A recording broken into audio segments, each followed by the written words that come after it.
I'm here with player of the game Kelvin Lewis and head coach Raul Brown.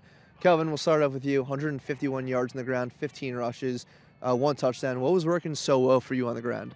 I feel like my O-line was working pretty hard. At the week of practice, Coach Brown told me, I had to come on time and be consistent because he told me this game was going to be running a lot. And then the offense in general, you guys had 3 touchdowns. Probably could have had 2 or 3 more. Where did this breakout performance come from for you guys? Again, I said my O-line. I give kudos to my O-line. They did a pretty good job, and I'm proud of them. And then after last week's loss against the same team, you guys had a meeting earlier this week. How much did that affect the way that this team prepared for this game and, ended up playing in this game? Coach Brown gave us a speech. He said, this is our first important game, and we had to come out here and work hard and practice. And, we all had each other's back. Coach Brown said we had to do the same for him. All right, you got it. Thanks a lot, Kelvin.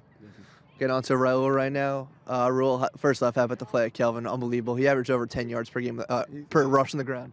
Yeah, I said this before. He's a special player, but he hasn't been consistent coming to practice on time. So this is definitely his breakout game. So you guys lost last week against the same team, 16-14. You had the practice, you had the meeting during the week, and then you won this game. What changes did you see during the week in practice after the meeting that kind of lit your eyes up and said, all right, maybe we have a chance to win this game? Yeah, well, I don't want to take anything away from West Roxbury because last week they definitely handed it to us, and and Coach Wright did a great job with his crew.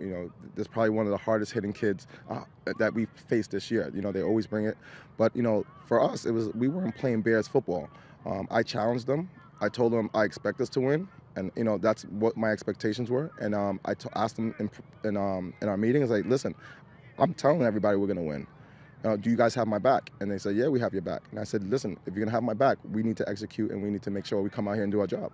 And what would you say the biggest difference was from this week, from last week? Everybody was at practice, and practice was really, really consistent. And everybody knew what was at stake. They felt they were a really good team, and they wanted to make sure they went out and proved it. And then last off, you guys have won 4 of your last 5 games, and you're averaging 6, allowing only 6 points per game in those 4 wins. Yep. And today, the pass defense was incredible. Every long pass was seemingly deflected.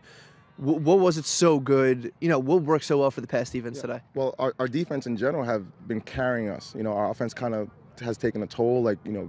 Because we're so inconsistent, people are playing out of position, and it's hard to get the offense rolling.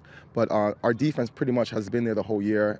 Same individuals, and they stepped up today. We have some great athletes, and they just stepped up. And what are you looking to prepare for? You don't know who you're playing next week, but what would you look to prepare for next week? Well, depending on who we're playing, we'll look at film, we'll see who we got, and if it's Cathedral, we know how tough they are. They pretty much beat us around last Thanksgiving. So, if it's the other team, we'll prepare for them, just like we prepare for this game. Best of luck. Thank you so much. Thanks. Appreciate it. Back to you, Bill.